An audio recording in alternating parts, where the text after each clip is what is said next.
제보자가 없었으면 나올 수 없었고 평양 위기 작전도 우리가 모르고 그냥 지나갈 뻔한 거예요.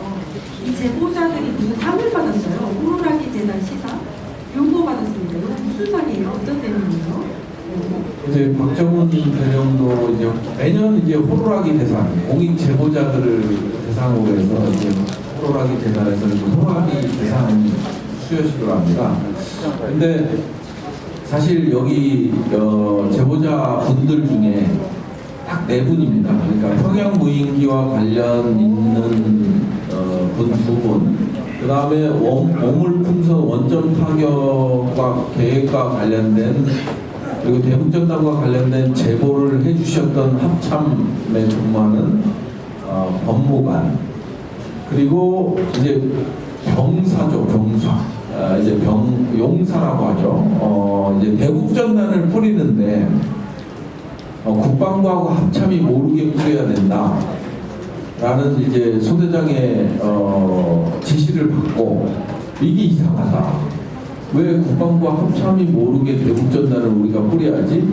나중에 알고 보니까 그 이제 탈북자들이 적경지역에서 대북전단을 보낼 때 그때 맞춰서 똑같은 풍선을 만들어서 국군 심리전단에서 보냈던 거예요. 그러니까 그런 제보를 했던 이 용감한 시민들, 군인들에 대해서 이거 국가가 책임지지 못한다면 시민단체에서라도 이런 훌륭한 상을 줘야겠다. 근데 이제 그분들은 아무래도 제보자다 보니까 상을 받으러 못 갔어요. 제가 대리 수상하러.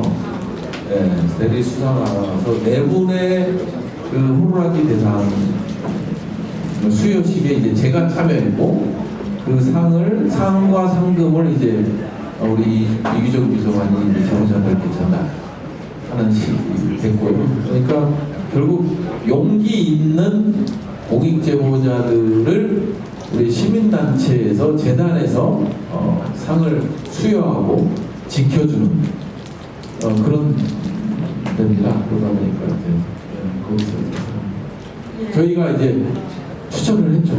추천을 해서 4분이 다행스럽게 수상자로 선정됩니다. 윤석열 말입니다.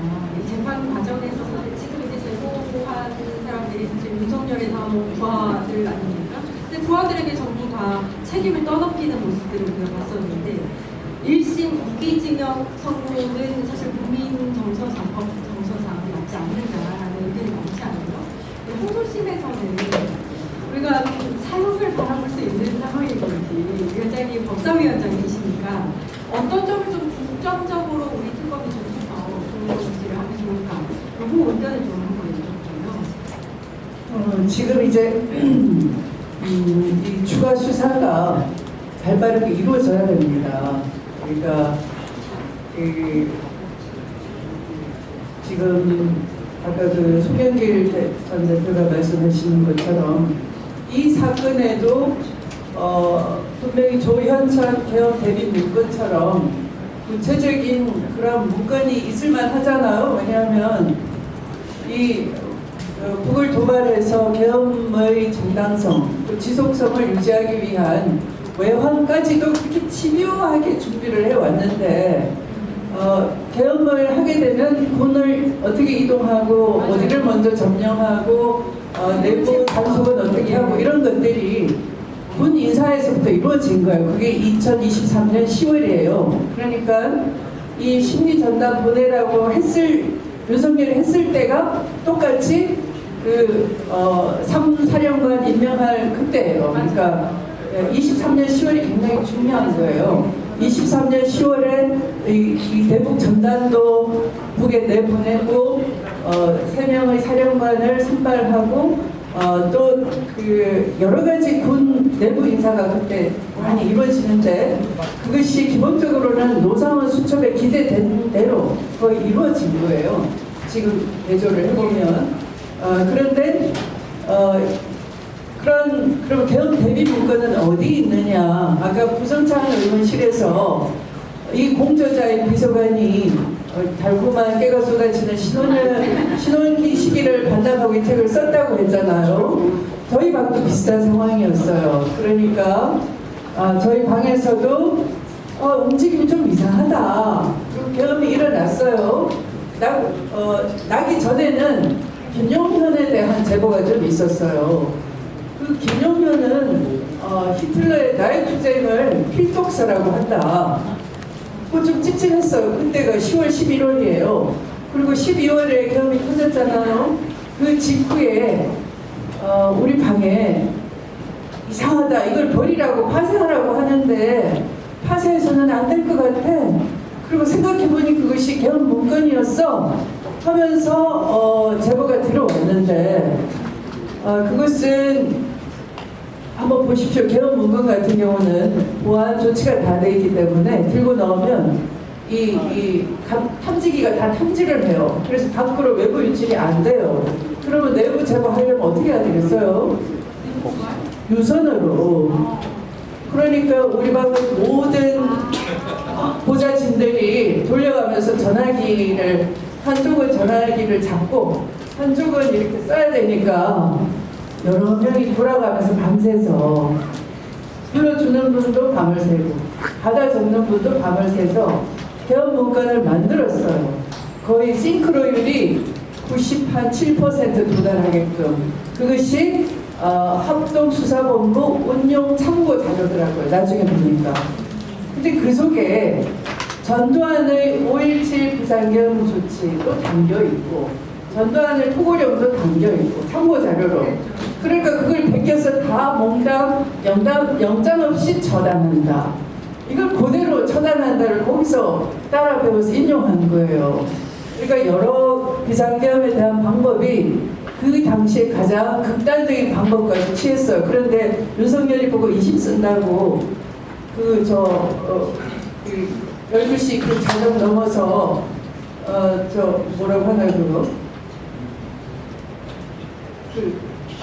통행금지 조치. 이거는 빼 이렇게 본인이 20 썼다고 하잖아요. 근데 나머지 처단한다 이런 건 다 그대로 김용현하고 같이 상의하면서 그대로 한 거지요. 근데 이걸 특검이나 재판부는 하나 조각조각 그게 별거 아닌 것처럼 신중하게 안 봤어요. 그런데 전체적 그림을 보면 이 내란은 굉장히 살벌하고 집요하고 치밀했던 거예요. 근데 그걸 주기현은 12월 1일 날 우발적으로 결심했다. 이렇게 보는 거죠. 그러니까 비단 동기에서부터 부인의 범죄가 드러나니까 그때부터 개헌했다. 이런 수준이 아니고요. 초부터 영구 집권을 생각하고 저는 대통령이 됐다라고 보는 겁니다. 나는 대통령에 관심 없어. 그 얘기는 나는 대통령 따위는 관심이 없고 영구 독재나 적어도 히틀러 정도 또는 왕 정도 돼야 되는 것이지 5년 단임 그거 별거야? 금방 지나가. 나 그런 건 검찰 총장 시절에 내 멋대로 돈 쓰고 내 멋대로 수사하고 다 해봤어. 재미없어 그거. 아마 그런 독백이었을 거예요. 그래서 이것은 2차 특검이 재빨리 가동이 되고 추가 기소가 돼야 되고 그런 분위기가 빨리 형성되지 않는다면 지기현의 형량과 지기현의 재판 이유는 되게 모순이 됩니다. 그 재판 이유대로 하면은 절대 무기형이 안 돼요. 기껏해봐야 한 징역 10년 노른자가 15년일까? 그러니까 그대로 항소심 재판부에 올라간다면 다 털어내고 거의 집에 보내줄 수도 있어요. 추미애 법사위원장님께서 아까 2023년 10월을 언급을 하셨는데 그때가 이제 이 개헌 준비의 시작점부터 시작점이라고 증거상 드러난 거. 그런데 저는 내심으로는 그거 훨씬 전이다. 그러니까 개헌의 그 준비 단계라고 하면 10월이라고 할 수 있고요. 내심으로 개헌 나는 대통령 따위 관심 없고 정권을 잡으면 나는 왕창 흘러갈 거야 오래오래. 그건 대통령 될 때부터 아닐까 싶어요. 왜냐하면 그 전두환을 칭찬하잖아요. 5.18 일으킨 거 빼놓고는 나는 다 잘했다고 본다. 뭐 비슷한 그런 얘기했죠. 예. 전두환을 예. 추종하는 말을 해서 난리가 났죠. 후보 시절에. 대선 과정에서. 네네. 그런 등등을 보면 그리고 대선 과정에서 인터뷰를 하면서 TV조선에서 그때 이제 경찰을 아주 그 뭐라고 할까 비난하는 힐난하는 말을 하면서 5년 겨우 5년짜리가 개혁을 하려고 했다. 이런 등등을 말을 합니다. 그러면 이 사람은 되게 굉장히 엉큼한 욕심을 초부터 가지고 정치권에 발을 디딘 것이다. 근데 그 대통령 작전 계획을 누가 짰어요? 대통령 만들기 작전 계획을 아니요, 노상원이 짰어요. 그게 YP 프로젝트예요. 네, 그것이 노상원의 수천만 중요한 게 아니고 노상원 PC USB에 나오는 돈이다. 그러니까 식목 행사라는 파일 이름으로 들어가면 거기에 YR 프로젝트가 나오는데 윤석열 대통령 만들기 프로젝트인 거죠. 네. 항소심에서 밝혀야 될 것이 정말로 많은 것 같은데 그 중심에 우리가 계속해서 제가 이제 위원장님이나 전 대표님이나 의원님 얘기를 들어보면 외환 혐의가 굉장히 중요한 부분 중에 하나인 것 같거든요. 얼마 전에 제가 초반에 말씀드렸죠. 한 달 전에 대학원생이 평양에 무인기를 보냈는데 이게 이 사람이 대통령실에서도 근무를 했었고 그다음에 대통령실에서도 돈을 받아서 정부에서 돈을 받아서 이 무인기를 보냈다라는 정황도 발견했어요. 이것 좀 관련해서 설명을 좀 해주세요. 일단 뭐 일반 이적죄로 해서 이제 구속 조치를 했지 않습니까? 그러다 보니까 뭐 이제 앞으로 여기는 정말 법 적용이 지금 적용할 수 있는 법이 없다.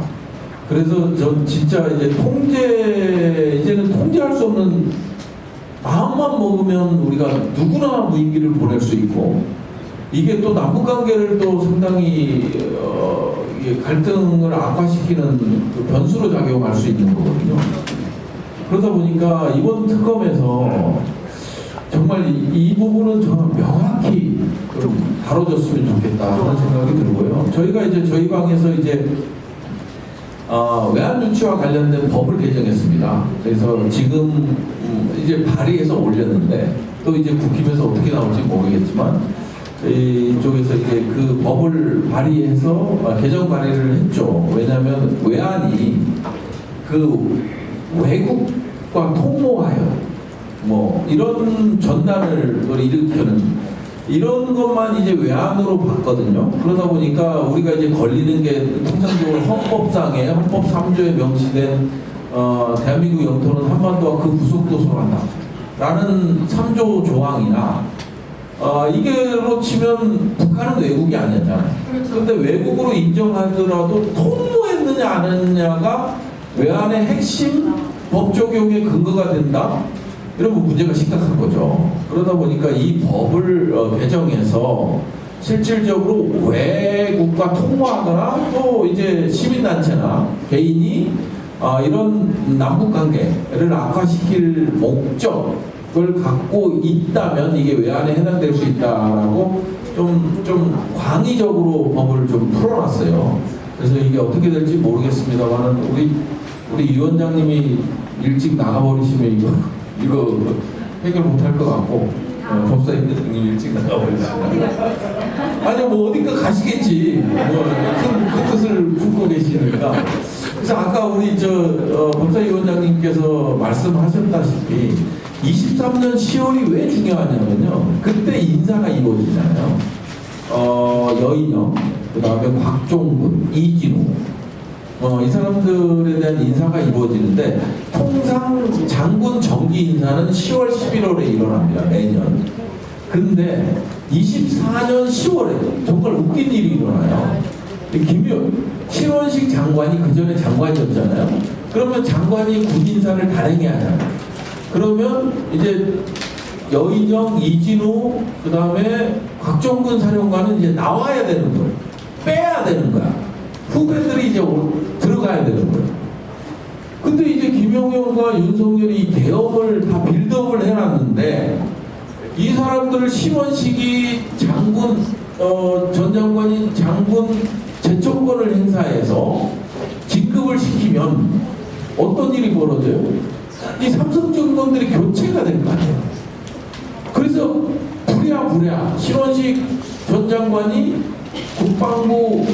국방위에 출석해서 뭔 얘기를 했냐면 문상호 정보사령관 내가 날리겠다 이렇게 얘기를 했거든요. 그리고 며칠 있다가 장관이 바뀌어버려요. 김용현으로. 그래서 9월 6일부터 이제 김용현이 취임을 하잖아요. 그러면서 아이러니하게 이 장군 인사 소요가 가장 많은 데는 육군이잖아요. 육군의 삼성 장군을 한 명도 진급을 안 시켜요. 해공군만 시켜. 그래서 곽종근, 이진우, 그 다음에 여인영을 인사 잔류를 시킵니다. 때가 계엄을 빌드업을 했는데 23년부터 이런 인사들을 다 등용해서 계엄 준비를 철저히 해왔는데 신원식 장관이 장군 인사 제청권을 행사하면서 이 세 사람과 문상호 정보사령관을 바꾸겠다는 거예요. 이 계엄군의 핵심을 바꿔버리겠다고 하니까 윤석열 대통령 입장, 김용현 입장에서는 야 이거 큰일 났다. 이거 신원식을 자르자. 그래서 신원식을 병질하면서 안보실장으로 보내고 본인이 와서 장군 인사를 단행하는 거예요. 근데 장군 수요가 가장 많은 육군은 삼성 장군 진급을 한 명도 안 시키잖아요. 이 장군 일이 처음 있는 일이에요. 처음 있는 일. 그리고 해공군만 삼성 장군 진급을 시킵니다.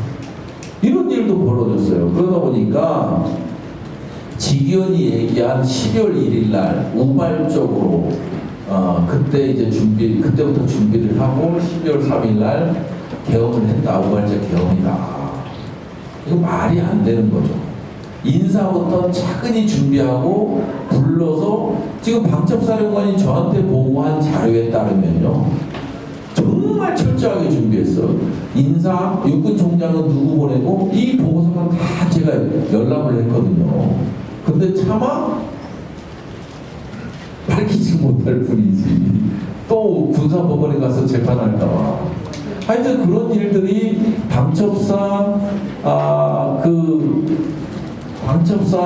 새로운 방첩사령관이 이걸 준비하면서 했다. 이런 말씀을 드리고 싶어요. 또 새로운 말씀하시던 중간에 또 내비께서 오셨습니다. 이기 의원이 큰 박수로 맞아